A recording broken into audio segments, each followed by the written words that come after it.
Extendemos una alabanza al Eterno y les bendecimos, hermanos. Bienvenidos a Raíces de la Fe. Shalom. Y hermanos, a todos ustedes que nos miran allá en el otro lado de la cámara por video y por redes sociales, le damos la bienvenida a Raíces de la Fe. Shabbat Shalom. Y hermanos, gozosos de estar aquí en medio de todos ustedes. Es un regocijo siempre en Shabbat compartir la palabra del Eterno, la Dabar, la santa palabra de nuestro Padre, su santa Torah. Y aquí vamos por Beja Alotja, o Beja Lotja. Eso significa cuando te leves. Diga conmigo, cuando te leves.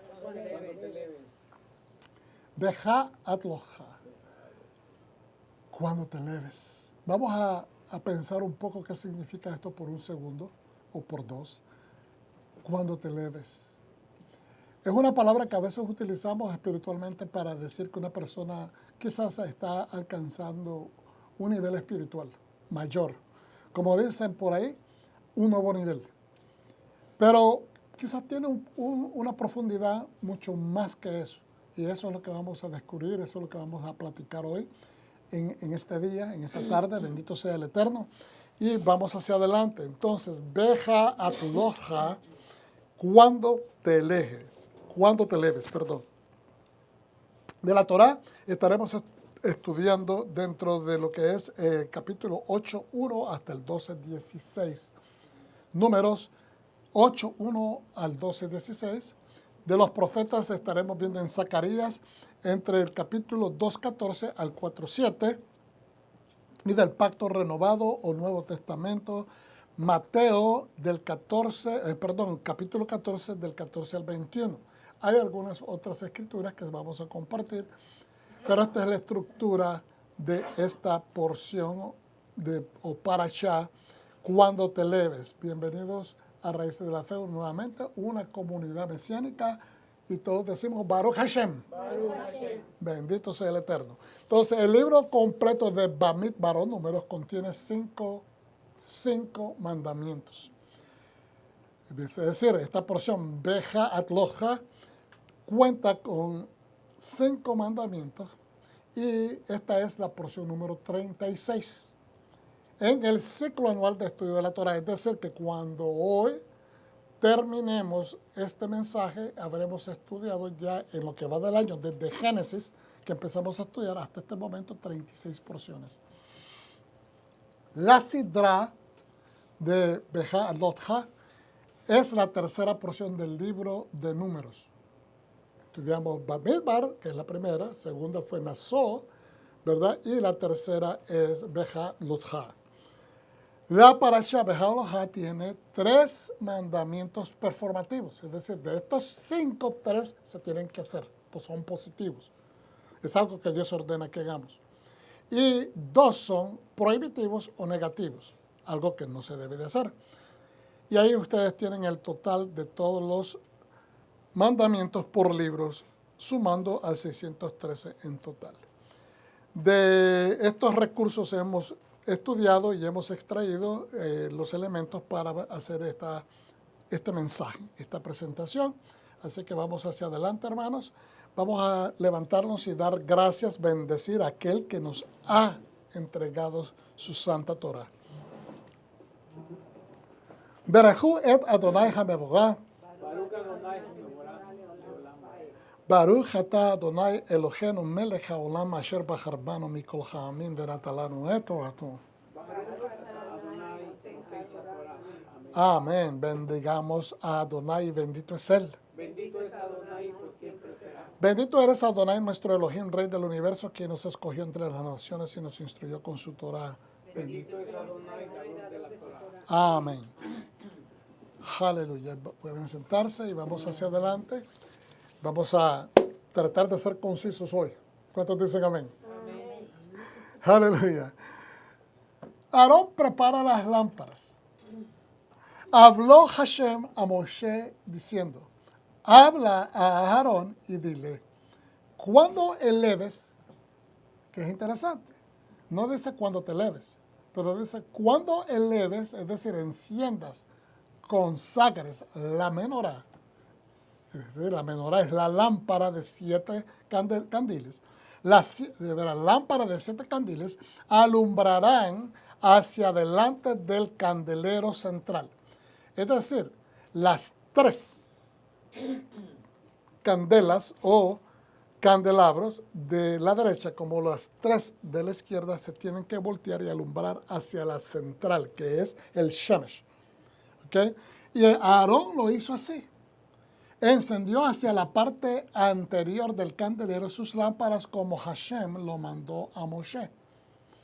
Y esta era la hechura del candelero, de oro labrado a martillo, desde su pie hasta sus flores era labrado a martillo, desde su base hasta las flores que tenía esculpidas el candelero o candelabro, habían sido labrados a martillo, desde su pie hasta sus flores eran labrados a martillo, conforme al modelo que Adonai mostró a Moshe. Así hizo el candelero. Estamos entendiendo que es bien interesante. Yo sé de que cada año lo mencionamos, pero es importante entender que esto fue labrado. Estas flores, esas hojas, esas frutas que se miraban esculpidas dentro del cuerpo de ese candelabro habían sido todas esculpidas a martillazo. ¿Okay? Lo cual nos habla de un arte inspirado divinamente, porque para aquellos tiempos era un arte bastante avanzado. ¿Okay? Y que el que fabricó, el que esculpió esto, ¿verdad?, recibió una unción especial de parte de Dios, ¿verdad?, para ser el máster constructor, para ser el máster diseñador.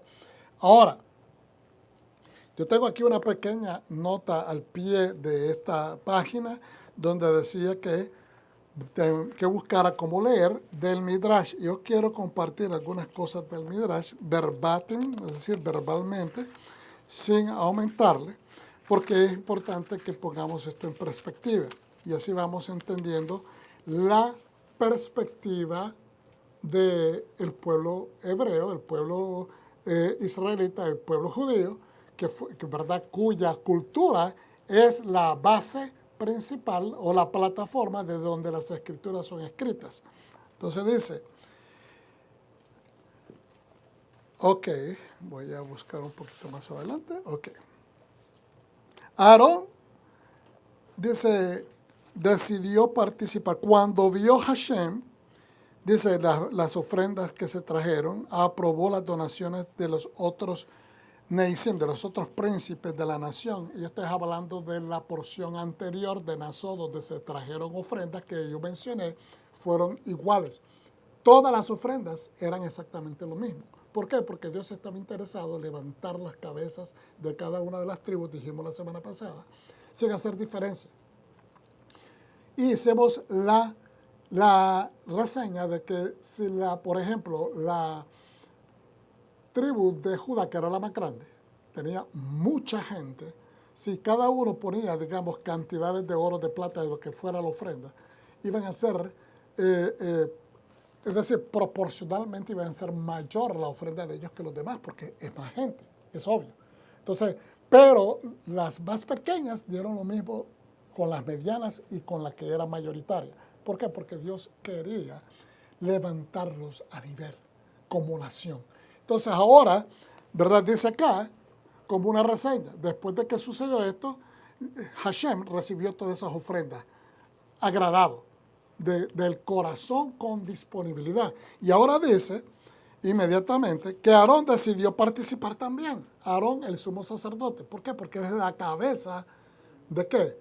De la tribu, por decirlo así, de esta manera, de los leviín, de los levitas. ¿Y por qué no Moshe? Porque Moshe está en otro nivel.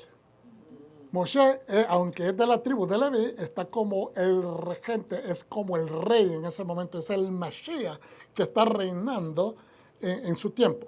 Okay, al pueblo de Israel es el guía y él está siendo guiado por Dios. Entonces, al que le toca esa batuta de representar ahora a las tribus es al sumo sacerdote, es el príncipe, y muchas veces en las escrituras hebreas se refiere al sumo sacerdote como el príncipe de Adonai en medio de su pueblo. En muchas ocasiones se refiere de esa manera. Entonces dice, Aarón decidió participar también. ¿De qué? De la entrega de una ofrenda. Sin embargo, era demasiado tarde. En otras palabras, como quien dice, como que se adormeció y de repente reaccionó y dijo, pero me gustaría hacer una por nuestra tribu, una ofrenda por nuestra tribu.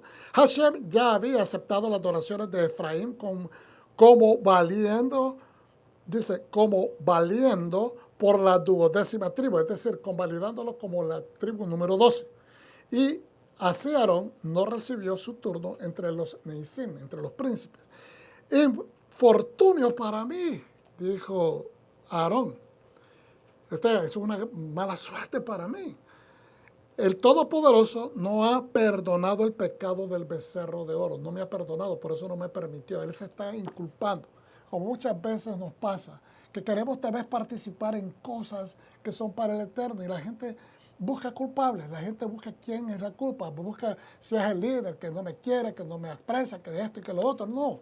Tal vez es que ya los cupos están ocupados, tal vez no somos lo suficientemente grandes, tal vez no había necesidad de más, pero en este caso, esto es una enseñanza, ¿ok? Esto es una enseñanza que también es importante que miremos la perspectiva de que Aarón es un príncipe de una tribu y que él quiere hacer una ofrenda para representar a su casa, a su gente, a su tribu. Entonces dice, y él está pensando, es que Hashem no me ha perdonado porque yo fui el que confeccioné el Baal del becerro de oro. No solo Aarón, sino la tribu de Leví entera estaba apenada de que su representante no hubiera ofrecido su parte de los sacrificios de dedicación sobre el altar. Entonces, entendamos esto. La casa en este caso, del príncipe, él está representando a toda su casa, a toda la tribu. Entonces, si no participa él, entonces no participa la casa. Hermanos, por eso tenemos que ver en este punto lo importante de ser cabeza de familia, cabeza de un hogar, de que usted representa. Las fallas que usted comete pueden afectar a su descendencia. Las cosas buenas que usted hace dentro de la voluntad de Dios también van a tener una ramificación, ¿verdad?, hacia el tiempo futuro, ¿verdad?, beneficiando y bendiciendo a su familia. Entonces, dice acá, no obstante, la verdadera razón por la cual Hashem impidió a Aarón participar en estos korbanot, que son sacrificios, es ilustrada por la siguiente parábola. ¿Okay?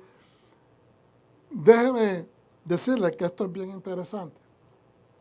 Porque la parábola, dentro de este midrash, hay otro midrash.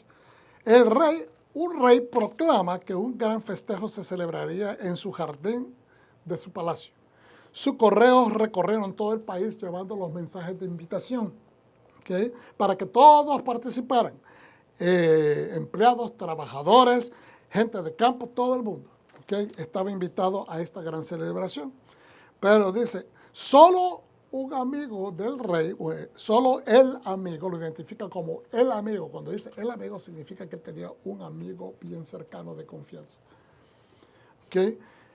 Un cierto noble, no especifica. Entonces, ¿por qué hace esto el escritor de este midrash? Porque simplemente quiere que nos pongamos nosotros ahí. Usted es un noble. Recuérdese que nosotros somos un pueblo ¿de qué? De sacerdotes, ¿sí? De reyes. Y que los tzitzits y tanto los mantos como los shals de oración nos identifican como un pueblo que ha sido mismamente identificado como un pueblo que ha sido elevado, levantado de una pobreza de esclavitud, ha sido levantado a ser hijos del Dios Altísimo. Es decir, nos dio una categoría de nobles. Entonces, es para que usted se ponga ahí su nombre, para que usted ponga la descendencia suya, su familia, su apellido allí, en ese lugar de la casa de este noble. Solo el amigo del rey, un cierto noble, esperó en vano por un mensajero que lo convocara a esa celebración. El rey debe de estar encolerizado conmigo por algo. Y empezamos a dejar la mente, ¿por qué será? ¿Pero por qué no fui invitado? Si me conoces, si tenemos acercamiento que esto. Y uno empieza a imaginarse cosas. Pensó, dice, de otro modo, ¿por qué me habría ignorado? Después de que la festividad terminaron, después de que la festividad que hizo el rey terminó, el rey envió un correo privado al hogar de su amigo. La fiesta para el pueblo común acabó. Le informó al noble. Mañana el rey dará otro banquete para vos solamente, y desea distinguiros porque vos sois su más cercano amigo. A veces Dios hace una diferencia en nosotros, no porque te quiera disminuir, porque te quiera relegar, porque te quiera rechazar, sino que tal vez está dando espacio porque te quiere separar. Y a veces estamos pensando que Dios tal vez se ha olvidado de nosotros. Yeshua, lo hemos repetido en las últimas, creo, 1 o 2 enseñanzas, Él dice de que antes que pidamos, ya Dios sabe. Si usted le sirve al Eterno, Dios no está ignorándolo a usted. Usted ha sido contado, especialmente si usted pasó por el conteo de la puerta. ¿Se acuerda lo que hemos enseñado? El pastor que estaba en la puerta sentado, guardando a sus ovejas, y había un barco encima, la foto de la semana pasada. Había un barco encima, que esa es la puerta. Y cada vez que pasa una oveja, el pastor cuenta 1, 2, 3, es para contar. ¿Ok?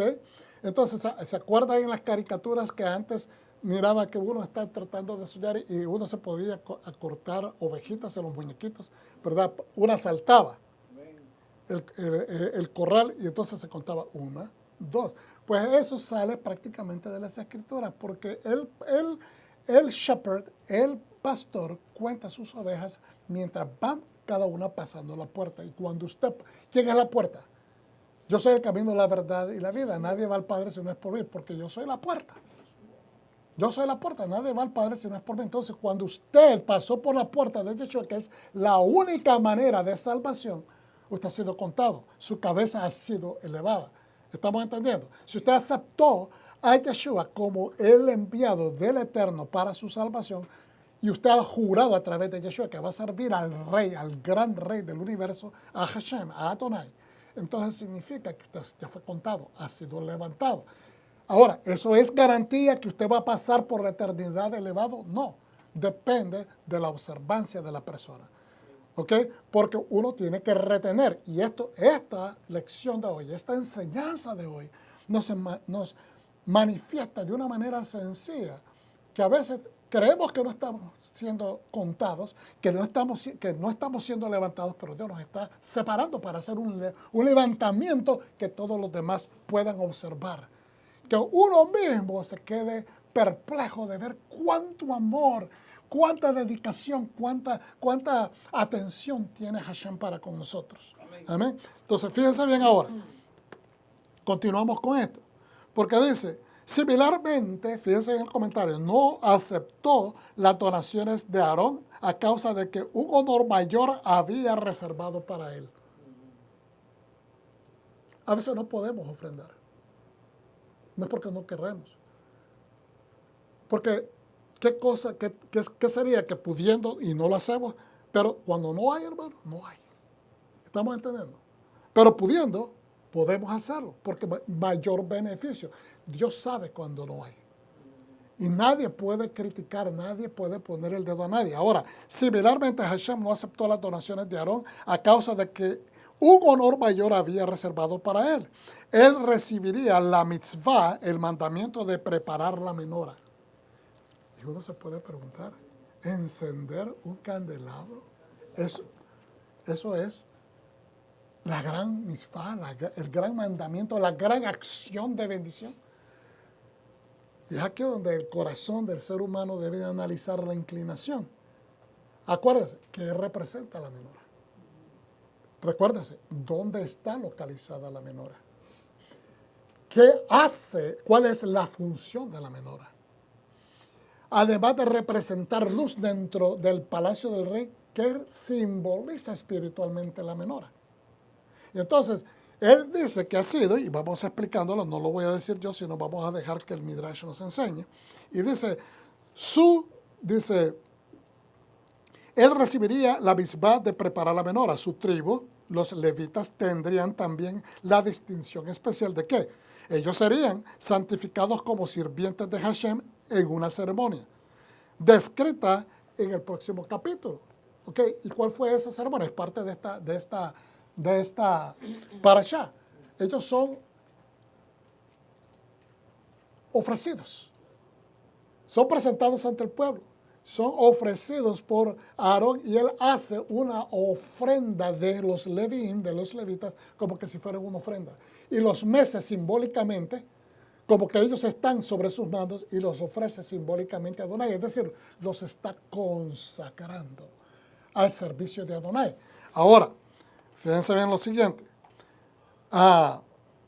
Ellos serían santificados como sirvientes de Hashem en una ceremonia descrita en el próximo capítulo. Dice que Hashem consoló a Aarón diciendo, no hay por qué afligirse.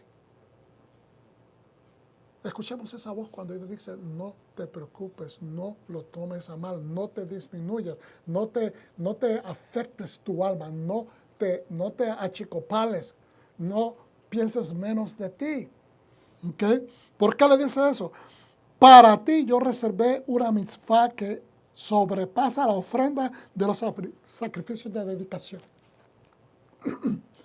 Aleluya. Con permiso, voy a tomar un poquito de agua.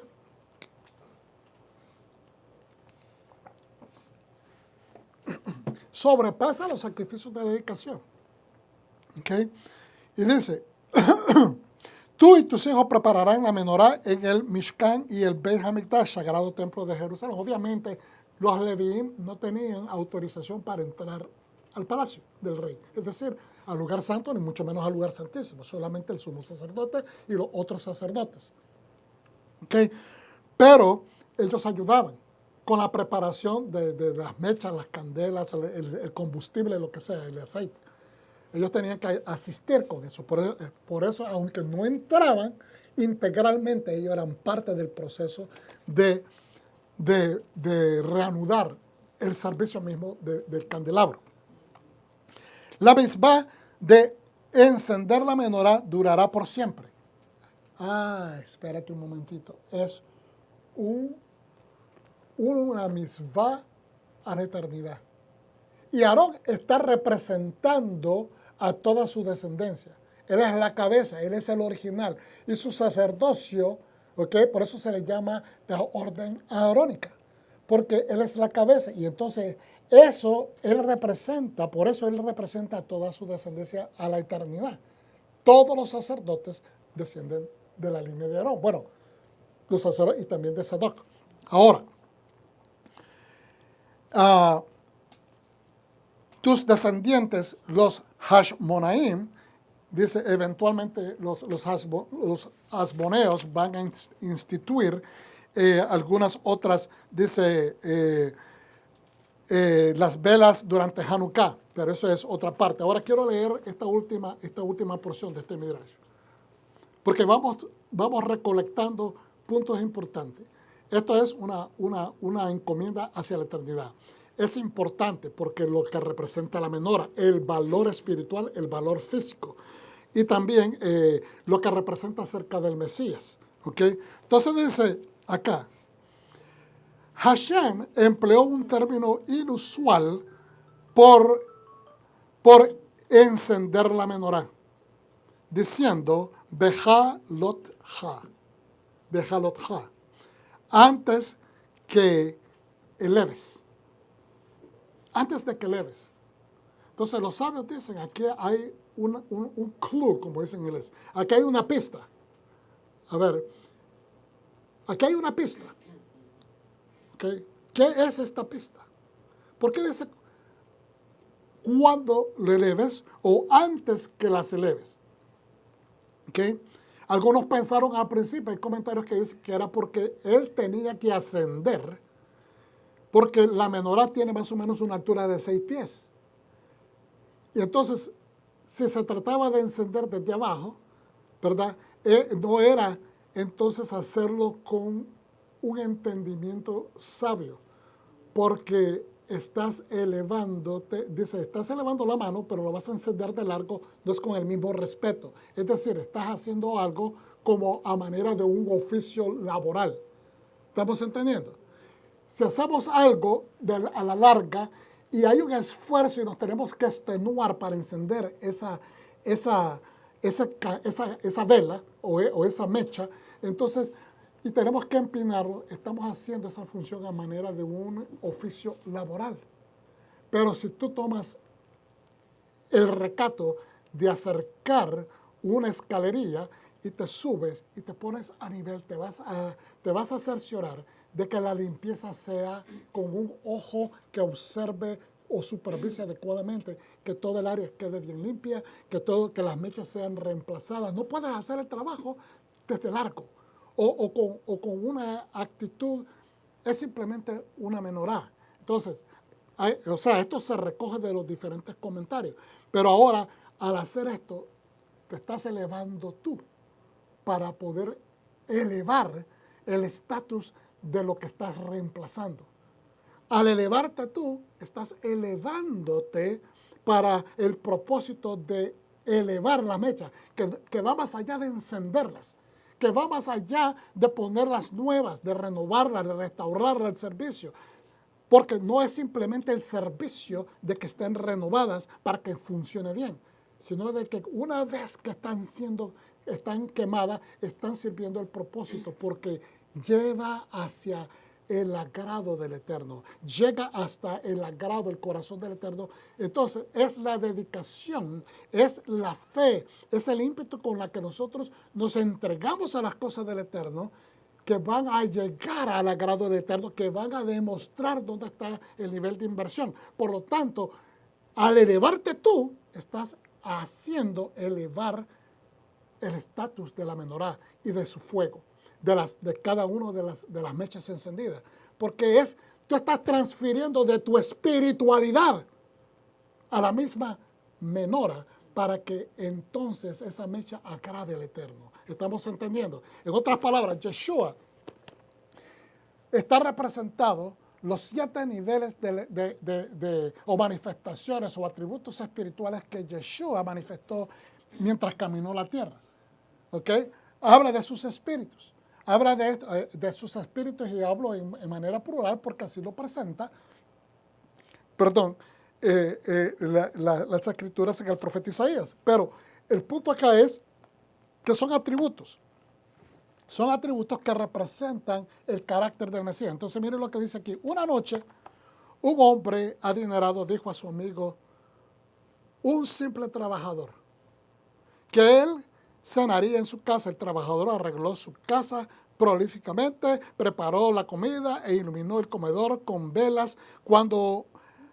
Dice, cuán avergonzado estuvo él cuando vio a su adinerado amigo arribar. Una procesión de sirvientes, algunos acarreando candelabros brillantes encendidos, otros balanceando flameantes antorchas, lo acompañaban. El anfitrión entró deprisa dentro del comedor y extinguió sus velas, cuya luz parecía insignificante y mezquina, verdaderamente comparándose a la corriente de luz que fluían de los candelabros que el amigo traía. Rápidamente él puso sus velas en un cajón. Cuando el rico invitado entró al comedor y lo encontró oscuro, preguntó atónito, ¿acaso no me esperabas? ¿Acaso no me esperabas? Dice, esta noche, ¿por qué no encendiste ninguna luz? En otras palabras, se preguntó, ¿por qué? ¿Por qué no? O sea, ¿no me estabas esperando? Te olvidaste que teníamos una cita y entonces el hombre rico inmediatamente despidió. Perdón, me salté. Dice, yo lo hice, le contesta el amigo, pero cuando vi que las flamantes luces que vuestros sirvientes acarrean para vos, estuve demasiado avergonzado para exhibir mis sencillas velas. El hombre rico inmediatamente despidió a todos sus sirvientes. Yo cenaré solo a la luz de tus velas, le dijo a su amigo. Para mostraros cuán queridos sois vos por mí. Similarmente, Moshe pudo no comprender por qué Hashem deseaba que una menorá fuera encendida en el santuario cuando quiera que él encontraba el Mishkan brillantemente iluminado con el esplendor de la Shekinah, o la divinidad o la presencia. ¿Cómo podían las luces de una pobre menorá terrenal compararse a la luz de la presencia? Entonces aquí dice Moshe, pero yo creo que debería haber sido Aarón, porque está hablando de Aarón. Entonces, hermanos, muchas veces nosotros mismos nos descartamos, muchas veces nosotros mismos sentimos que no somos suficientes, muchas veces nosotros terminamos desechando a otras personas porque no lo sentimos suficiente, porque no dan el ancho, porque decimos en nuestra opinión. Por eso es que las opiniones, decíamos antes de empezar la enseñanza, hablamos, ¿verdad?, de que a veces la queja nos lleva a hacer leshon hara, a cometer faltas criticando, y entonces, porque asumimos muchas cosas y a veces tal vez no estamos apreciando, nos hace falta esto, debería de hacer esto, debería hacer lo otro, debería hacer acá, ¿por qué no hiciste esto? Entonces estamos cortando aún más dentro de lo que nosotros encontramos que hay carencia. Podemos estar posiblemente poniendo mucho más peso, mucho más crítica, quitándole más mérito a la persona, a la familia, a la congregación, a la humanidad de otra persona. Entonces, es aquí donde nosotros tenemos que sentarnos y ver. Y volvemos a esta, porque hay que dar un círculo. Podemos ver una falta, pero la pregunta es, ¿qué vamos a hacer al respecto? ¿Simplemente una crítica, simplemente atacar a una persona, o vamos a hacer una diferencia, algo que marque, que tomemos control de lo que hace falta, rellenar el hueco, no cavar más huecos? Es decir, aplanar el camino. Y es importante de que hagamos eso, que analicemos. ¿Por qué? Porque mire, ¿cómo es que Dios desea que nos presentemos? Quiere que presentemos todos los bombos, platillos, vestimentas hermosas, que hagamos todo lo hermoso para cuando compartimos, porque creemos que aquella persona se va a sentir agradada. Amén. Lo hacemos con esa dedicación. Lo hacemos para Dios. Cuando viene el Shabbat, cocinamos algo rico, ponemos la mesa bonita, tratamos de estar en presencia del Eterno y conservar, ¿verdad?, el pudor que requiere el Shabbat. ¿Qué es lo que requiere el Shabbat? Requiere a nosotros santidad, requiere que nos gocemos en el Shabbat y requiere también que nos gocemos. Son tres cosas importantes. Dios quiere que nos gocemos, quiere que promovamos santidad y quiere que también mantengamos, aleluya, perdón, la santidad del Shabbat, el gozo, y que también fomentemos ese reposo, ¿cómo se dice? El reposo, el descanso. De nada vale que nosotros estemos pensando que si vamos a suplir las expectativas de otra persona. No, usted lo que hace es para el Eterno. Todo lo que hacemos es para el Eterno. Todo lo que usted hace es para el Eterno. Hermano, cuando usted invita a su familia, todo lo que usted está haciendo es para el Eterno. No le sirva a la carne, no le sirva a la gente. Siempre la gente va a encontrar un pero. Siempre la gente va a encontrar algo que hace falta. Siempre la gente va a tener una crítica. Entonces, hágalo usted para el Eterno, para que toda crítica resbale, para que toda opinión sea eso, simplemente opiniones. Ahora, ¿cómo Dios desea que nos presentemos? Hay una gran diferencia entre hacer acto de presencia o hacer labor requerida, refiriéndonos de regreso a la menorá. Por eso es que le dice el Señor a Aarón, cuando vayas a presentar, cuando vayas a encender las velas o las mechas de la menorá, dice, cuando te eleves, significa que tienes que elevarte. ¿Qué es lo que pasa? Hola, no, está bien, gracias. Simplemente estaba tratando de ver si no estaba parpadeando acá atrás. Ok, entonces, hay una gran diferencia entre hacer acto de presencia o hacer la labor requerida. Dios lo que quiere es que pongamos el alma, porque cuando invertimos el alma en todo lo que hacemos, el espíritu suyo está invertido, pero hágalo para el Señor, todo lo que haga. Si es trabajo, cuando usted va al trabajo, hágalo para el Señor. Si es servir a su familia, si es servir en la congregación, si es hacer lo que sea, todas sus actividades, dedíquelas al Señor. ¿Por qué? Porque de esa manera usted se empieza a deshacer de estas conexiones almáticas, de estas conexiones humanas. ¿Cuántos dicen amén? Amén. Ahora mire, dice que prestemos disposición, entusiasmo, o con el grado de inversión y santidad desde antes de entrar a las actividades de su labor. Cuando nos levantamos, decimos Modéani. Presentamos el día. Usted está demostrándole al Señor que tiene el entusiasmo de presentar y entregarle todas las cargas de ese día a Él. En la porción Behalotha es un recordatorio para todos nosotros los creyentes, tanto judíos como naciones en Yeshua, de que Dios, además de ser el Altísimo, también desea que nuestras actitudes, fíjense bien, póngame atención acá, hermano, porque a veces no desglosamos esto. Hay actitudes que tenemos nosotros. Y nuestras actitudes son modificadas por la manera como nosotros nos sentimos. Si algo me molestó, entonces yo actúo de acuerdo a esa molestia. Si algo me hirió, yo voy a actuar de acuerdo a esa herida. Si algo me alegró, yo voy a caminar con ese entusiasmo. Es automático. Entonces, por eso tenemos que analizar nuestras actitudes.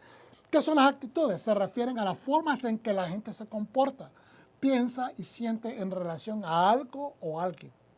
Es una disposición mental y emocional que puede influir en su comportamiento o en el resultado de sus acciones.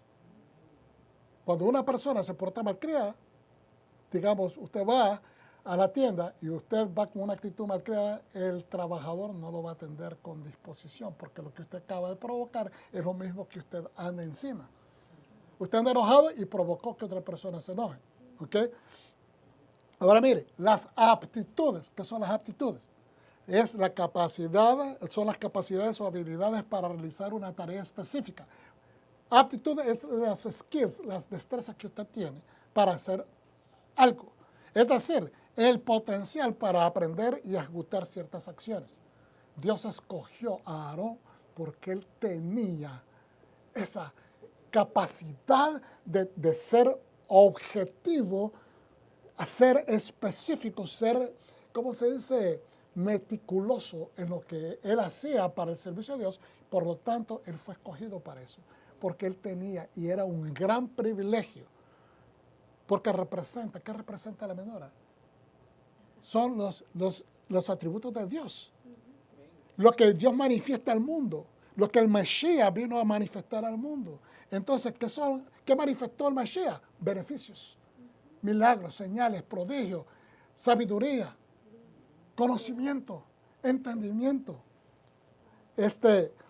sanidades, liberación, justicia. Todas estas cosas que son primordiales en nuestro... Si alguien le comete una injusticia, usted va a responder sintiéndose mal, sintiéndose ofendido, sintiéndose herido, dependiendo de la situación.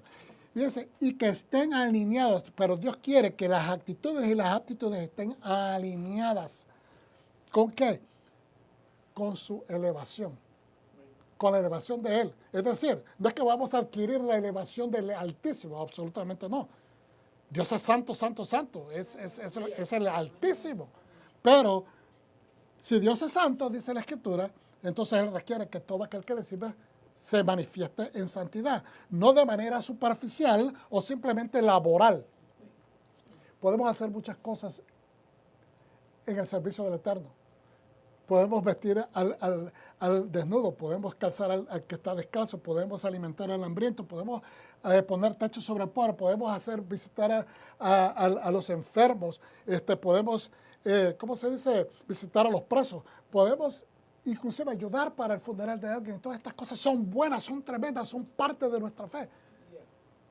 Pero si no lo hacemos con la dedicación y la inclinación correcta, no nos estamos elevando. Se quedan en el ámbito terrenal. Amén.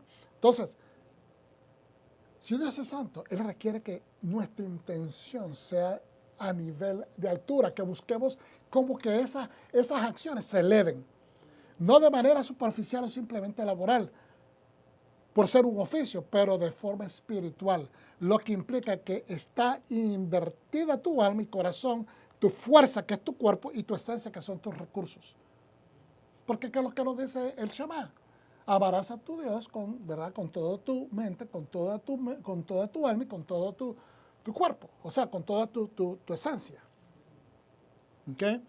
Dios demanda esto de todos sus cercanos. ¿Usted está cercano al Señor, hermanos? ¿Usted está cercano? Aleluya, amén. ¿Usted se siente cercano? Yo me siento cercano. No por mi capacidad ni por mi propio mérito, pero por el mérito de Yeshua. Yo me siento cercano al Señor. Eso no significa que me siento más especial que nadie. Significa que hay una convicción en mi espíritu de que estamos cercanos al Eterno porque Él tuvo la misericordia de enviar su gracia. ¿Ok? Para mantenernos también de pie y frente a Él. Él quiere que nuestra inclinación, ese deseo de elevarnos, ¿ok? Eso es lo que nos va a permitir que nos mantengamos de pie. ¿Por qué? La misma palabra se nos está revelando. Elevarnos significa levantarnos. Cuando estemos caídos, cuando estemos deprimidos, cuando estemos tristes, nos recordemos en qué lugar estamos por su gracia. Es requisito entender que es la agenda divina, ¿verdad? Es la agenda divina y no nuestra comodidad, nuestra percepción de lo que es justo y santo. A veces confundimos esto. Confundimos estos conceptos. Es la justicia de Dios, es la santidad de Dios. No es la que nosotros percibimos, es lo que dice el que es. Hashem no demanda nada del hombre, hermano, que no podamos alcanzar. Vuelvo y repito, vuelvo a ver acá. Pueblo de Dios, hermanos, adorados, queridos, amados. De verdad, Dios no nos pide nada en su Torah que nosotros no podamos hacer. Lo que la Torah dice que debemos de hacer, eso podemos hacer. Eso de que la gente anda predicando que es imposible cumplir la Torah, es una mentira del infierno. Y que por eso hubo necesidad de mandar a Yeshua. Así lo justifica. Entonces, ¿es Dios verdad? ¿Es Dios justicia? Porque si Dios nos dijo que la Torah era lo que teníamos que obedecer y Él sabía que era imposible cumplirla, entonces nos mintió. Y si la Torah no restauraba y que iba a ser abolida, entonces Él es el Dios verdadero y conocedor, es el Dios eterno que sabe toda la sabiduría del universo. Porque si Él nos entregó una Torah que iba a caducar, entonces no puede ser la ley del cielo, la ley eterna. Por eso se le llama eterna, que no cambia. Porque es eficaz. Sirve para corregir, sirve para edificar, sirve para cambiar la esencia del alma del ser humano. Sí, Señor, amén. Entonces, es Yeshua, ¿verdad? Porque Él nos dijo, cúmplala, cúmplala. Yo hago lo que el Padre me dijo, así que, en otras palabras, síganme ustedes. Hashem no demanda nada del hombre que no podamos alcanzar. Si Él nos da una Torah que es imposible alcanzar, entonces estaba jugando con nosotros. Nos mintió. ¿Verdad que no hace sentido eso? Pues tampoco hace sentido decir de que ya pasó de moda o que ya caducó. Por eso en su Torah nos dice, baja laja, cuando te eleves, baja lotja, cuando te eleves, y no cuando yo te eleve. Fíjense bien, pongan atención acá, hermano. No dice cuando yo te eleve, sino dice cuando te eleves. ¿Por qué? Tu disposición, tu entrega, tu intención, tu intensidad de inversión tiene que involucrarse. Por eso no dice cuando yo te eleve, es cuando tú te eleves. Yo te estoy dando un privilegio, te estoy dando un regalo que va a ser por eternidad. Toda tu descendencia lo va a hacer. De aquí en adelante, todos los descendientes de esta orden arórica lo va a hacer. Y tú estás siendo el primero, por lo tanto es en honor a ti. Y entonces levántate para que eleves también el propósito de la menorá que estás dedicando cada día. La vas a levantar. Y eso es cada día, que es lo que nos habla esto, de que perdurablemente nosotros diariamente tenemos que encender en el momento que despertamos, o el momento, como usted quiera hacer, el momento que despertamos, el momento que anochece. Hay que cambiar las mechas de su menorá personal. Hay que cambiar. Es decir, si se siente quemado, se siente cansado, busque la palabra, enciéndase en la palabra, levántese. Usted sabe que está cansado, usted sabe que está completamente aturdido por los quehaceres de la vida, por los percances de la vida, pero tiene que buscar un verso, un versículo que lo levante. Elija unos 5 o 10 versículos que lo ayuden cuando usted se sienta de esa manera, repetir y repetir y repetir hasta que se vuelva carne en su persona, carne en su existencia, para que eso lo saque de ese hueco. ¿Cuántos dicen amén? Hay una demanda de labor y de entrega.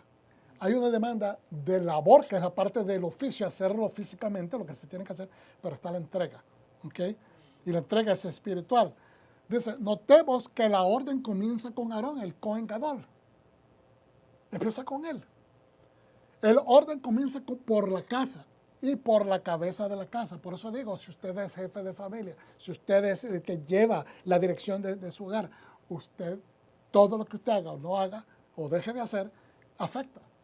Aarón es asignado a encender la menorá de 7 velas dentro del tabernáculo y se le ordena concerniente a esta labor. Bejá atlojá, que significa haz que las velas asciendan. Haz que esas velas se eleven.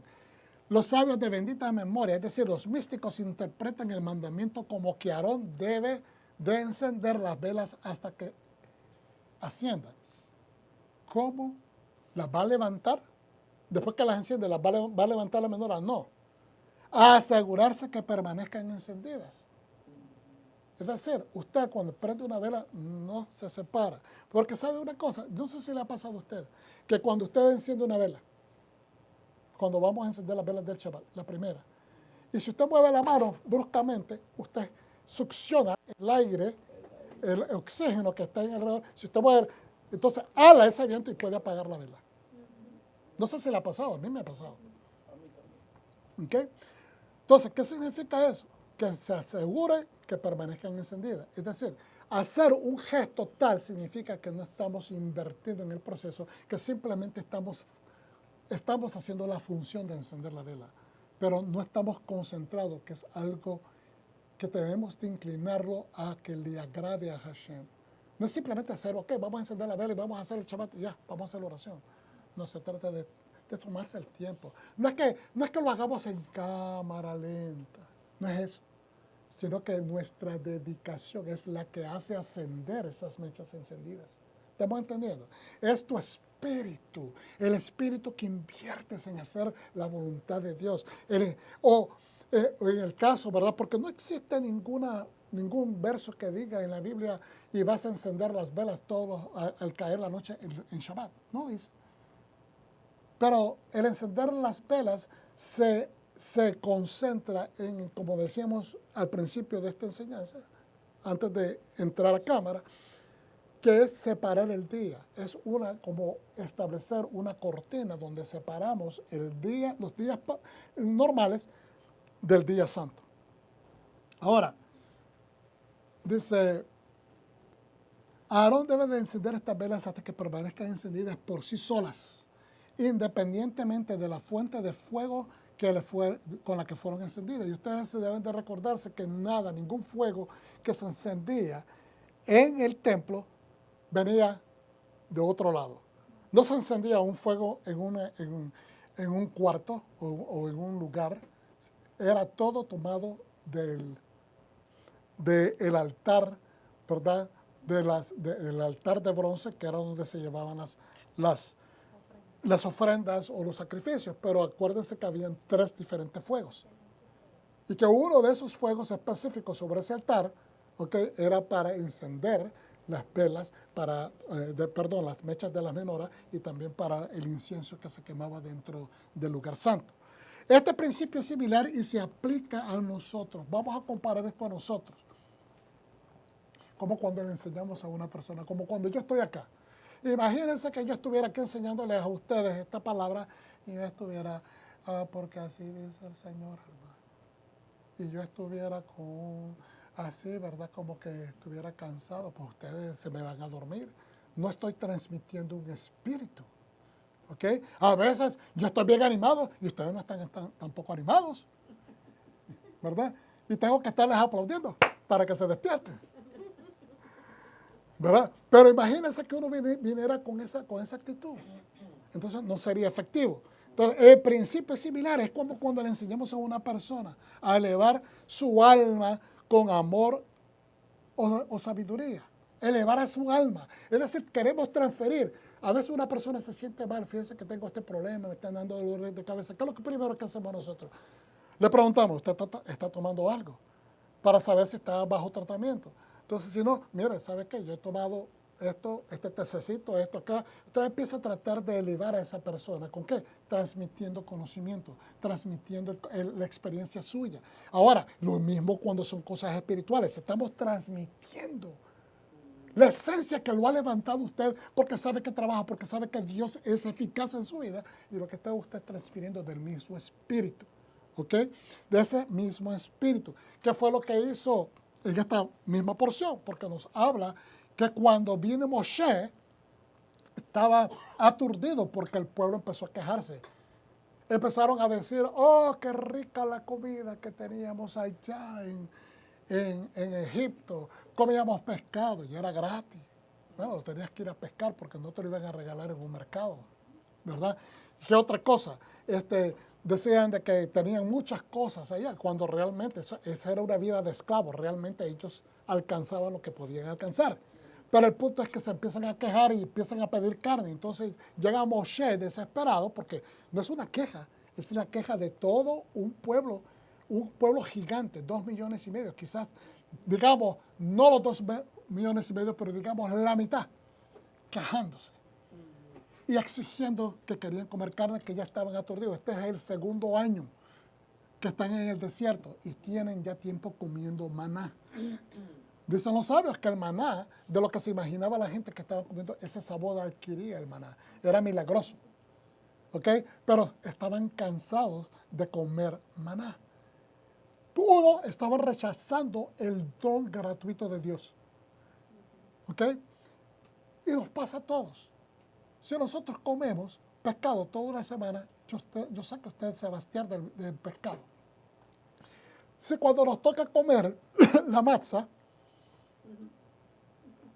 por una semana llega un momento que uno ya se cansa de comer la masa, pues no es porque no agradezcamos al Eterno, pero es una reacción normal del cuerpo porque has comido bastante de este producto, entonces quieres probar una diversidad, especialmente que estamos acostumbrados a ser diversos en nuestra dieta.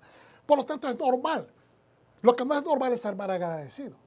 Lo que no es normal es ser malagradecido. Entonces, ¿qué le hicieron? Llega el hombre aturdido y dice, Señor, y fíjense bien, está tan aturdido que el vocabulario de él demuestra que la culpa que le están echando a él ahora se la echa él a Dios.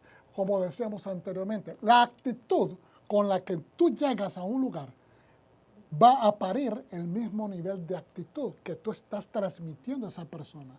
Si llegas con positivismo y amabilidad, vas a transmitir el espíritu de positivismo y amabilidad y te van a tratar mejor. Entonces ahora, él llega y le dice a Hashem, ¿por qué has cometido esta falta con tu siervo? ¿Por qué no me has dado tu favor? Le está diciendo a Dios, está culpando a Dios porque este pueblo está pidiendo carne. ¿De dónde yo voy a sacar carne aquí en el desierto? Verdaderamente yo no puedo con esta carga, es demasiado pesada para mí. Y entonces Dios, que es un sabio y sabe que su siervo está cansado, sabe que su siervo, el rey que él ha escogido, porque es prácticamente la función de Moshe en ese momento, el líder que él escogió para el pueblo, está cansado, está hastiado, ha venido bregando sin parar cada día, cada noche con la problemática del pueblo. Entonces entiende y le dice, ¿sabes qué, Moshe? No tienes, estoy parafraseando, no tienes que cargar con la carga solo. ¿Sabes qué? Búscate a 70 sabios ancianos del pueblo y yo voy a transferir del mismo espíritu que está en ti, voy a transferirlo a ellos. Y de ese mismo espíritu que teníamos en su disposición, el deseo de agradar a Dios, la inversión personal. Esa inversión personal que lo provoca hasta separarse de su mujer, es lo que también su propia hermana, Miriam, viene y critica. Porque la mayor parte del tiempo se nos enseñó tradicionalmente de que Miriam lo criticó por haberse casado con una morenita. No sé si ustedes escucharon esa enseñanza, pero así nos la enseñaron. De que seguramente era porque Miriam no estaba de acuerdo que ella se haya casado con una madianita, porque era morenita, era oscura, y que esto. A mí me lo enseñaron así. No de una sola vez, una sola persona. Muchos pastores lo enseñaron de esa manera, a través de los años que estuve yo asistiendo a la iglesia. Pero el punto aquí no es eso, no es que ellos no eran racistas. Si fuesen racistas, no hubieran recibido a ese montón de personas, que se le agregaron de diferentes razas, de diferentes culturas. Si hubieran sido racistas, no lo hubieran aceptado. Amén. Pero la hermana la critica, ¿sabe por qué? Porque él no estaba, en otras palabras, cumpliendo con sus responsabilidades como esposo. ¿Ok? Pero que porque él, o tal vez se creyó de que ella era la que quería estar con él, porque como estuvieron separados por un año, por un tiempo. Pero algunos comentaristas, dicen de que es posiblemente de que él, por haberse separado, que él estaba siendo criticado por su hermana, y que se volvió eso en un leshon hara, porque se estaban especulando. Cuando uno habla de más, se está especulando, está inventando historias, y por eso es que se le sobreviene la lepra a ella. Pero la lepra surge en un momento crucial, porque es una lección para el liderazgo. Ella era una profeta. ¿Y qué es lo que sucede?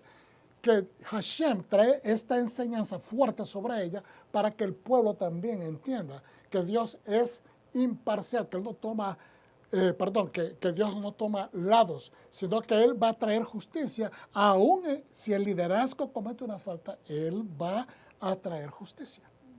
Y la va a poner medida por medida. Se esperaba que la hermana de Moshe fuera comprensiva y que considerara a su hermano. También miramos que el pueblo es mal agradecido. Están criticando al líder sin haber tomado en cuenta todo lo que él ha sufrido, todo lo que él ha hecho, todo lo que él ha puesto, su propia carne, su propio pellejo, como dice la gente, para salvarlos a ellos. Nada de eso sirvió. En ese momento, la exigencia del pueblo, la gente se olvida. Porque lo que quieren ver es el resultado que ellos desean, no lo que Dios ha mandado a hacer, no lo que Dios ha dado. Se olvidaron en un solo momento de todo lo que Dios hizo, de la mano de Dios sacándolos de Egipto, de haber partido el mar, de haberlos salvado del faraón y de todo su ejército. Todas estas cosas pasaron a ser dulas, porque decían, tenemos hambre, queremos comer carne. ¿Qué hace el Señor? Les manda, no por un día, por 2, por 3, sino por un mes, 30 días comiendo codornices, hasta que algunos comieron tanto que se murieron, cayeron, ¿verdad? Les vino una plaga de que empezaron a vomitar, la carne les salía por las narices y la vomitaron, y muchos murieron medida por la falta de agradecimiento. Entonces, ¿qué es lo que nos quiere decir la Torah con esto? Con este ejemplo. ¿A dónde vamos? ¿Qué es lo que nos quiere decir? Transmitimos lo que nosotros estamos pensando, porque así como el hombre es en su corazón, así es él. Transmitimos, si estamos descontentos, vamos a transmitir descontentos. Si estamos impacientes, vamos a transmitir eso. Pero si estamos agradecidos, vamos a transmitir agradecimiento. Entonces dice, somos una llama de fuego espiritual que enciende la mecha espiritual de otros en referencia al conocimiento del servicio de Hashem. Usted es una llama de fuego. No se mire como menos, hermano. Usted es una llama de fuego. Usted tiene a Hashem. Mire, no importa si usted ha andado, como dice el dicho, de caída de la nube. Que a veces andamos así. A veces andamos desinflados espiritualmente. Pero eso no significa que usted ha perdido la conexión con Dios. Es simplemente reajustarnos, reequilibrarnos. Es decir, ascender. Ascender. El verdadero, Pero no basta con mantener el fuego encendido, sino que debemos asegurarnos que la persona, es decir, su alma, se eleve y pueda ascender por sí sola. No podemos dejar una persona sola simplemente con hablar de Yeshua, se enamoró de Yeshua, se enamoró de Dios, le parecieron tremendas las palabras, se animó, se arrepintió, recibió a Yeshua, juró que iba a servir a Hashem y después dejarlo ¿qué? Dejar a esa persona así. No, porque esa llama se le va a apagar. Necesita unos cuantos cambios de mecha, necesita unos cambios, ¿me está entendiendo? Pues igualmente nosotros. Nosotros necesitamos a veces reanudar nuestra mecha, renovarla, mejor dicho, la mecha. Y es pensar diferente, es adquirir más conocimiento, es dejar de hacer lo que hacíamos, hemos hecho todo el tiempo, y reanudar los ánimos. Tal vez cambiar de la forma de estudiar, cambiar de seguir haciendo lo que estábamos haciendo, ¿verdad? Que esa persona pueda continuar funcionando una vez que usted lo deja, que pueda ahora cambiarse, renovarse así sola. Eso es haber elevado a la persona, es haber elevado su mecha espiritual, sin depender ya de nosotros. El verdadero propósito es alcanzar una verdadera unión con Hashem. Imagínense que cada vez que tengamos un problema, entonces dice, Señor, ¿por qué permites esto que me pase? Y enojarse y dejar de atender la congregación, dejar de buscar a Dios en oración, dejar de hacer cosas espirituales simplemente porque no estamos recibiendo, porque no estamos renovando la mecha adecuadamente. No podemos hacer eso. Y esto solo ocurre cuando cada persona se conecta a Dios, es decir, asciende de una forma independiente. Que podamos correr, darnos manigueta, como dicen, uno mismo. Podemos dar manigueta uno mismo solo para que no dependamos de otras personas que nos estén elevando. Que necesitamos escuchar que alguien ore para yo sentirme animado. Que necesitamos escuchar que otra persona nos llamar y quejarme para que me tengan compasión. No, hermanos, necesitamos nosotros moderar nuestro sentido común, nuestro ánimo. Es decir, que establezcamos, que produzcamos una dedicación, una consagración que significa elevarnos por nosotros mismos. No es regaño, es ánimo que rescatemos esta destreza espiritual que tenemos. Y si nosotros mismos a veces sentimos que no la tenemos, entonces no dependamos de nuestra astucia, no dependamos de nuestras habilidades, no dependamos de lo que creemos que podemos hacer, sino que dependamos de la Torá, de su palabra, de toda la palabra, del consejo completo. Agarre la Biblia, busque esos versículos que siempre lo han animado, repítaselo hasta que hagan eco en su espíritu y lo levanten. No es suficiente recibir conocimiento, recibir un milagro, entender que hay salvación, pero sin consagración y gratitud genuina. Si no hay consagración o dedicación, entonces todo lo que hemos recibido es simplemente hacer una función laboral. Es hacer las cosas, o sea, porque tengo que hacerlas. Eso es lo que hace la diferencia en elevarnos. Canta, hija de Sión, regocíjate porque aquí vengo y habitaré entre ustedes, dice Adonai. Entonces lo que estoy diciendo es que no solamente se puede referir al hecho de que Dios habita en el templo, pero está hablando proféticamente de que Él va a habitar en medio de nosotros. Está haciendo una referencia profética al Mesías. Cuando llegue ese momento, muchas naciones se unirán a Adonai. Entonces ahí se nos confirma que está hablando del Mesías, que está hablando proféticamente cuando venga ese varón que trae la unción que representa a Dios. Y entonces, ¿por qué? Porque dice que muchas naciones se van a unir a Adonai. Eso únicamente puede ser posible cuando el Mesías se manifiesta y manda a todos sus delegados, a todos sus discípulos, a que prediquen por todas las naciones. Y aquí estamos nosotros aquí siendo parte de ese pueblo. 2000 años después, dice, serán mi pueblo y yo habitaré entre ustedes. Entonces sabrán que fue Adonai de los cielos quien me envió a ustedes.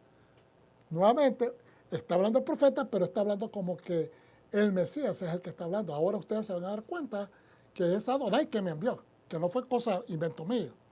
Adonai tomará posesión de Yahuda como su porción en la tierra santa y de nuevo hará de Jerusalén su elección. Un momentito. ¿Por qué está diciendo de que va a tomar posesión de Yehuda como su porción en la tierra santa? Y de nuevo, ahí está esa palabra que es clave. Y de nuevo hará de Jerusalén su elección. Significa que está hablando de una ausencia de parte de Adonai del templo. Y eso sucede un tiempo antes que venga Yeshua HaMashiach. Dicen que muchos sabios decían de que la presencia del Eterno se había apartado. Otros dicen que fue cuando Yeshua fue crucificado y después resucitado. El tiempo después fue que se salió la presencia del Eterno, abandonó, ¿verdad?, su presencia el templo.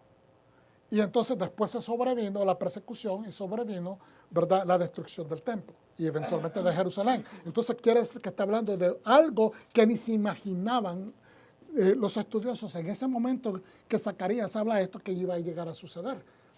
Porque está hablando de que va a hacer de Jerusalén nuevamente su elección, porque la iba a abandonar, porque iba a quedar desolada. ¿Ven? Entonces significa que está hablando de un futuro que nosotros estamos más cerca de lo que estaban aquellos en ese momento. Callen toda la humanidad ante Adonai porque Él ha sido despertado de su santa morada. Entonces, fíjense bien ahora en lo que continúa diciendo Zacarías. ¿Qué está hablando aquí el Señor? Que va a haber una pérdida, se va a ir la presencia de que Jerusalén va a quedar desolada, pero que eventualmente va a ser nuevamente rescatada y levantada. Va a tomar Dios y hacer de Judá nuevamente su posesión. ¿Ok? Lo va a rescatar, lo va a reanudar nuevamente como su posesión. Ahora, Zacarías 3. Me mostró a Yehoshua, el Cohen Gadol, de pie ante el ángel de Adonai con el acusador, es decir, Hasatán, de pie a su derecha para acusarlo. Ahí está Hasatán acusando al Cohen Gadol Yehoshua. Adonai le dijo al acusador que Adonai te reprende. Espérate un momento. Adonai le dijo, habla de que están ante la presencia de Adonai, pero Adonai le dice al Hasatán que Adonai te reprenda. Entonces, aquí lo que está hablando es el ángel de Hashem. Y le está diciendo de que Adonai lo reprenda al acusador. ¿Por qué? Por sus acciones de acusaciones, por sus injusticias. ¿Okay? Dice, es verdad que Adonai, quien ha elegido a Jerusalén, te reprenda. ¿No es este hombre un tizón arrebatado del fuego? ¿No es acaso este hombre que ha sido rescatado del fuego? ¿Por qué ha sido rescatado del fuego? Tenemos evidencia bíblica en el pasado que, bueno, Abraham, aunque no lo dice la Biblia, lo dice el Talmud, que fue rescatado del fuego en Ur de los Caldeos cuando lo quisieron matar. Dios lo protegió. Tenemos evidencia bíblica en Daniel que los príncipes judíos fueron rescatados de las llamas del fuego que el rey mandó a calentar 7 veces más fuerte. ¿Okay? Después dice, entonces, ¿qué es lo que estoy tratando de conectar acá? De que hay una evidencia, ¿okay?, de que él está hablando de que este hombre ha sido arrebatado del fuego. Es decir, lo habían querido desaparecer, lo habían querido matar, pero que Dios propuso salvarlo, rescatarlo, renovarlo. Yehoshua estaba vestido con ropas cubiertas de estiércol. ¿Qué significa eso? Estaba vestido de inmundicia, de suciedad. No solamente miremos el estiércol en sí como algo físico, sino también simbólico. Y estaba de pie ante el ángel. Quítenle las ropas inmundas. Luego le dijo, mira, quítenle esas ropas inmundas. Luego le dijo, mira, estoy quitando tu culpa. Te vestiré con vestidura fina. Nuevamente, aquí quiero que observemos, hermano. Por favor, pongan atención porque la profecía es algo bien interesante y necesitamos entender esto. ¿Ok? El ángel está ahí. Ese ángel representa el ángel de Hashem, quien tiene una autoridad porque él está dando órdenes. No sé si lo están viendo. Eso es una preencarnación del Mesías. ¿Ok? Quítenle esas ropas inmundas. Está ordenando a los otros ángeles. Luego le dijo, mira, estoy quitando tu culpa. No solamente lo está mandando a vestir. Cuando decimos quiten esas ropas inmundas y de precedente nos dice la Escritura de que es un Cohen Gadol, ¿de qué ropas creen que le están vistiendo? De las ropas del Cohen Gadol. No necesariamente tienen que ser las ropas de opulencia y de hermosura, de esplendor y hermosura, pero son las ropas blancas, ¿verdad? Limpias, porque lo está transformando, lo está cambiando de estar en inmundicia a algo limpio, a algo puro. Y entonces, inmediatamente que le dice que le cambien la ropa, dice, mira, estoy quitando tu culpa. Significa, yo te estoy limpiando de todas las faltas anteriores. Te vestiré con vestiduras finas. Te voy a vestir ahora también con vestiduras finas. Esas son las vestiduras blancas de lino que son hermosas, pero representan limpieza, pureza y también un nivel de nobleza. Dije que le pongan un turbante limpio en la cabeza, autoridad. Así que le pusieron un turbante limpio en la cabeza y le dieron vestiduras finas para que se las pusiera mientras el ángel de Adonai estaba de pie. Ahora, todo esto tiene una simbología, porque vuelvo y repito, él es un sumo sacerdote. ¿Qué ropa le están poniendo? Le están poniendo las ropas sacerdotales, las blancas, y eventualmente van a ser de fineza y hermosura. Entonces, el ángel de Adonai le dio a Yahashua esta advertencia. Adonai de los cielos te dice esto: si andas en mis caminos o andan en mis caminos, obedecen mis mandatos, juzgan mi casa y vigilan mis patios, mis atrios, refiriéndose al templo, entonces les daré libre acceso entre estos que están acá de pie. Libre acceso entre los ángeles. Es decir, entre las cosas santas. ¿Okay? ¿Qué está diciendo, hermano? Esto sucede, y lo vamos a ver ahorita, que es cuando ellos regresaron de Babilonia. ¿Qué templo tenían en Babilonia? ¿Qué lugares santos judíos habían en Babilonia? Ninguno. Entonces ellos estuvieron durante todo este tiempo alejados. Ellos están tratando de restaurar el templo, están tratando de restaurar el reino de Judá. Acaban de regresar y se les está haciendo difícil. Entonces, en otras palabras, Dios está diciendo, ustedes están llenos de inmundicia. Se les pegaron costumbres, asimilaron muchas cosas y por eso están llenos de inmundicia. No habían un altar para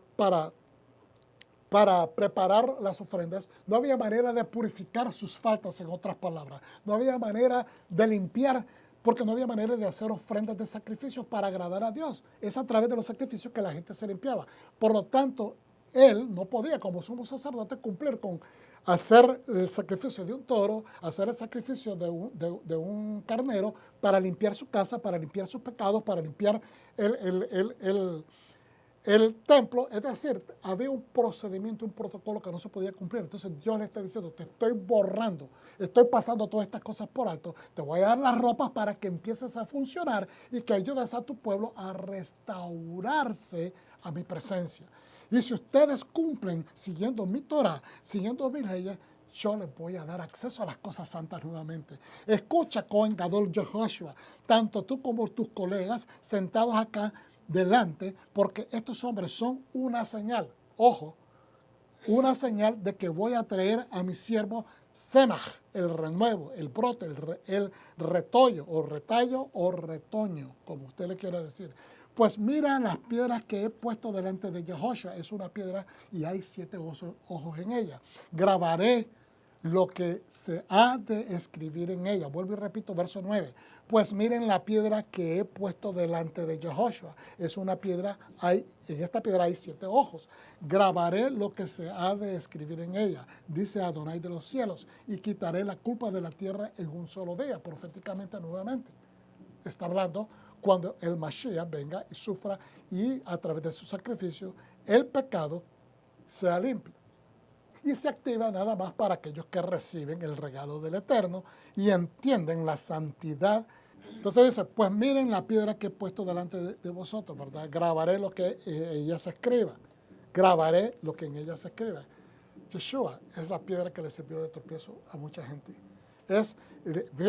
Cumple 2 funciones. Es la piedra que une al edificio, las 2 paredes del edificio, y también es la piedra que sirve de fundamento. Es decir, tiene doble función, sirve para que se mantengan y no se caigan las paredes del edificio, es la piedra de arriba, el capstone, le dicen en inglés, la piedra, ay Dios mío, se me va a volver. Angular, gracias pastora, está ungida la pastora. La piedra angular, que es para arriba, y la piedra de fundamento, que es la de abajo. Entonces ahora dice ahora, quitaré la culpa de la tierra de un solo día. En un solo día, hermanos. Ese es el Mesías cumpliendo su misión. Cuando llegue ese momento, dice Adonai de los cielos, todos se invitarán unos a otros a reunirse con ustedes bajo sus viñas. ¿Qué significa viñas? Ya les hemos explicado.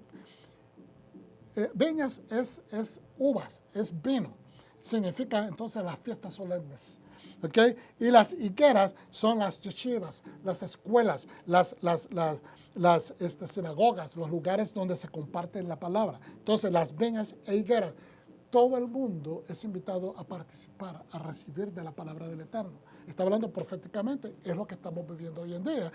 Y aún así que está abierta la palabra, ofrecida a todo el mundo, la gente no quiere ir a las iglesias. Entonces, mire, la visión de Zacarías 3 se sitúa en el periodo post-exílico, después del exilio, cuando regresaron de Babilonia. Tras el regreso de los israelitas del cautiverio en Babilonia, la nación luchaba por reconstruir Jerusalén y el templo. Enfrentaban oposición externa y desafíos internos. No había dinero, incluyendo dificultades financieras y la apatía espiritual. Cuando uno está carente, no se siente espiritualmente con ganas de hacer nada. No se motiva. Nos pasa a todos. Porque el sumo sacerdote Josué, Yahoshua, viste ropas sucias. ¿Por qué está vistiendo ropas sucias?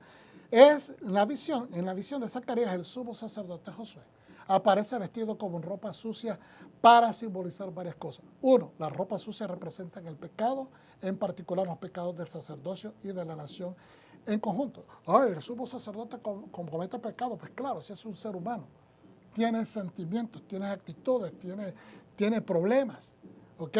Y por eso él tenía que purificar primero el templo y también hacer ofrendas para limpiar los pecados de él y su familia y de todos los levitas antes de poder oficiar limpiándolos o haciendo expiación por el resto del pueblo. No solo por las prácticas paganas que asimilaron en Babilonia, pero por las prácticas alejadas del carácter de la santidad del pueblo de Dios. O sea, ellos ya llegaron a la Tierra Santa, están comportándose, están mejorando, pero todo aquello que arrastraron todavía está vigente. Tienen que ser purificados. Por eso es que Dios les dice, mira, borrón y cuenta nueva, yo te estoy dando un nuevo comienzo. Y usted dirá, pero Dios como que se está contradiciendo. No, Dios es el rey y Él puede darle misericordia a quien decida dar misericordia. Sucedió, puse el ejemplo la vez pasada de Isaías. Señor, yo no merezco servirte porque soy hombre de boca sucia, no te preocupes. Le agarró un candil encendido, le puso ese candil en la boca y le purificó.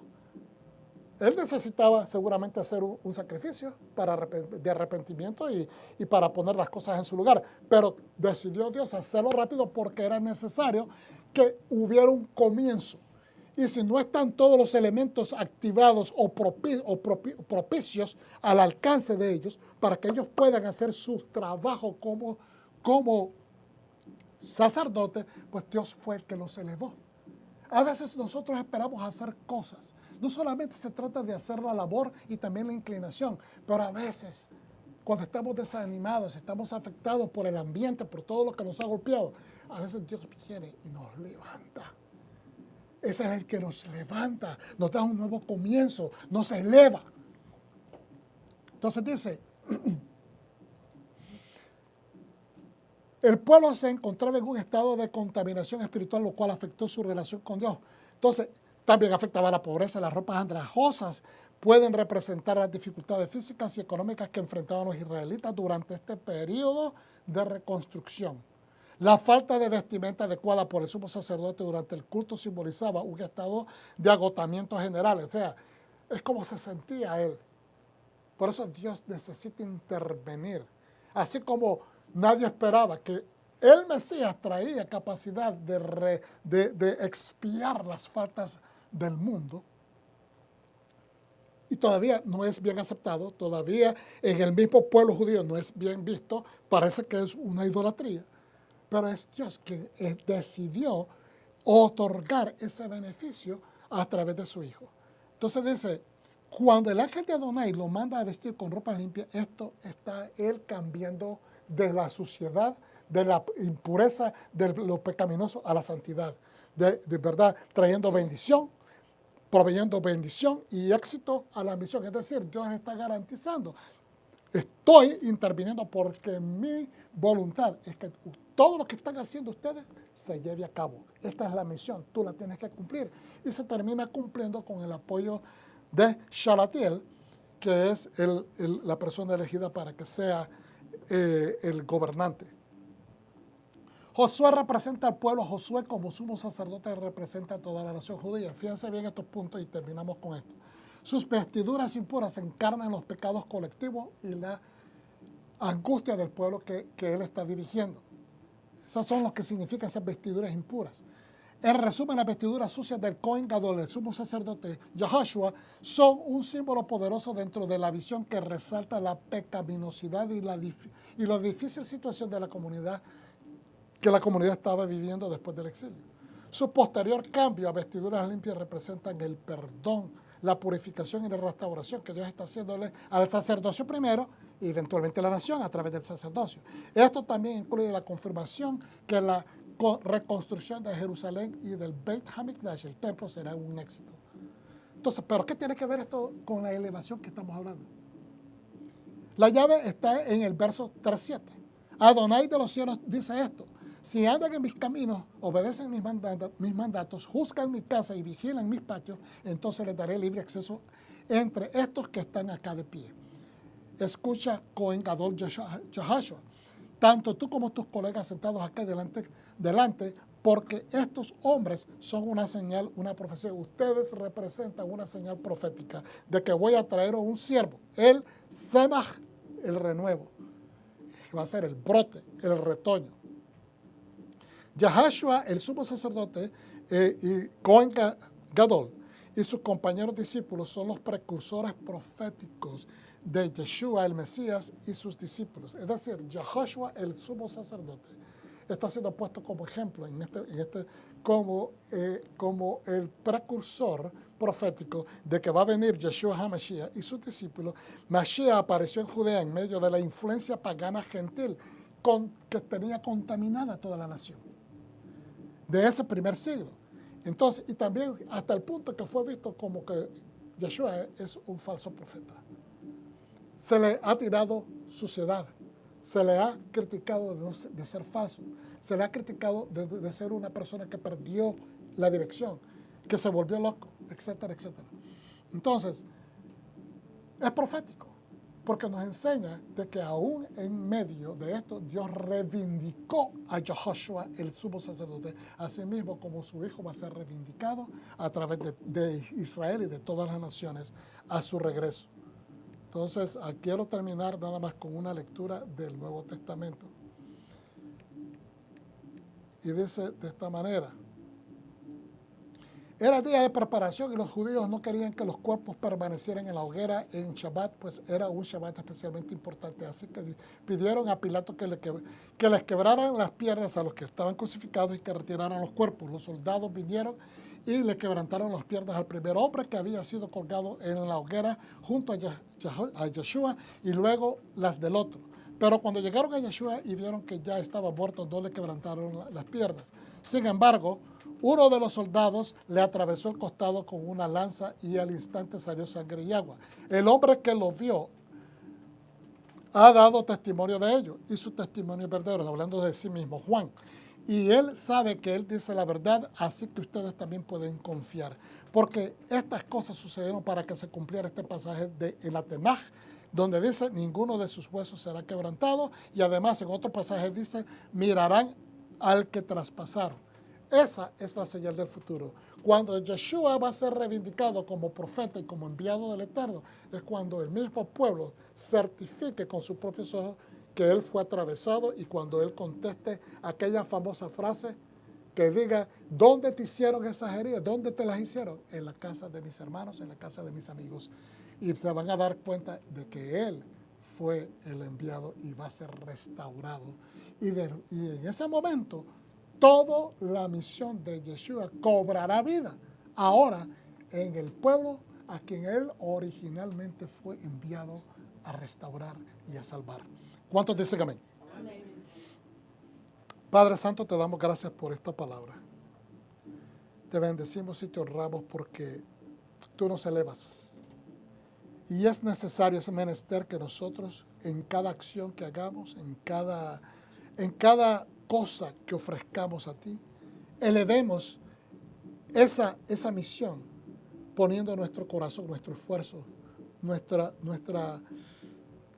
una cultura completa de dedicación, Señor, para honrarte y glorificarte. No hacerlo simplemente como una labor, como algo que tenemos que hacer religiosamente, pero algo que tú deseas recibir de parte nuestra, con gozo, con santidad y con un reposo completo que estamos haciendo tu santa, pura y perfecta voluntad. Bendice a cada uno de mis hermanos que han escuchado este mensaje. Bendícenos a todos nosotros, la casa de Israel y la casa de Yehuda y la casa de Israel, Padre. Una sola casa, tu pueblo, aquí en la tierra. Bendito sea tu nombre. Y Padre mío, decimos entonces, Señor, que sea pronto y en nuestros días que sea restaurado el templo para la gloria de tu nombre, de tu reino y del nombre de tu Hijo Yeshua HaMashiach. Y todo el pueblo dice amén. Shalom.